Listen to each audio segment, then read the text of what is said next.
هتشوفوا النهارده اقدم كوبري في مصر والعالم. جاهزين؟ بابا الله يرحمه كان دايما يقول لي ان الكوبري ده عمره من عمر برج ايفل في فرنسا، وده اللي خلاني قعدت ادور عن قصه الكوبري وتاريخه. تم انشاء الكوبري عام 1890 بواسطه شركه فرنسيه. الكوبري كان موجود في امبابه بمحافظه الجيزه، وكان بيربط بين الوجهين القبلي والبحري بطول 490 متر. اتصمم عشان تعبر عليه القطارات اللي بيصل وزنها 72 طن فوق نهر النيل، وهو بيعتبر اقدم كوبري سكه حديد في العالم.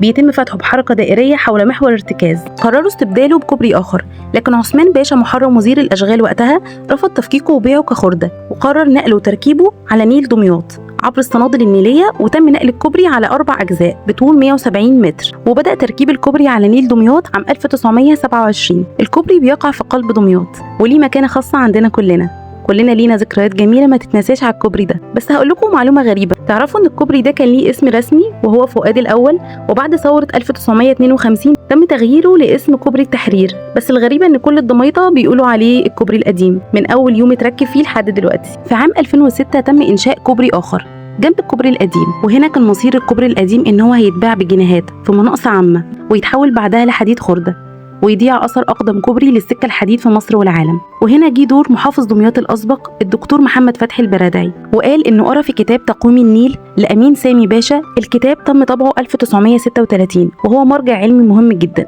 المؤلف فيه بياخدك لرحلة رائعة بين القناطر والكباري والخزانات على نهر النيل، وتأكد من خلال صفحات هذا المرجع إن تم تركيب الكوبري في دمياط عام 1927، إلا إن تاريخه الحقيقي بيرجع ل 1890. فأدرك إن هو بيعتبر أثر تاريخي، وأصدر قرار بمنع عمليات البيع كخردة. وفي عام 2007 قرر المجلس الأعلى للآثار الحفاظ عليه كقيمة فنية وتاريخية. لحد هنا وهتقولوا الحكاية خلصت، لكن لا، الحكاية لسه هتبدأ. بس الدكتور محمد فتحي البرادعي بصفته أستاذ تخطيط عمراني كان عنده رؤية مختلفة شوية، فهو قرر استغلال الكوبري في مشروع لتنسيق حضاري بكورنيش النيل. هو كان عايز يقوم بنقل الكوبري من أمام سوق الأنطرة للأسماك ووضعه أمام مكتبة مصر العامة منطقة الكورنيش وتحويله لمزار سياحي. فبدأ يفكر إزاي ينقل الكوبري من مكانه بدون تقطيع جسم الكوبري، وطبعا الفكرة دي محتاجة شركة متخصصة يكون عندها خبرة عشان تقوم بالمهمة دي بدون أي مخاطر. فاجتمع المحافظ بشركة المقاولين العرب، وهي الشركة الوطنية المملوكة للدولة وقتها بقيادة رئيس مجلس إدارتها المهندس إبراهيم محلب. تمت زيارة الموقع، وكان الانطباع الأول استحالة نقل الكوبري بدون تقطيع جسم الكوبري.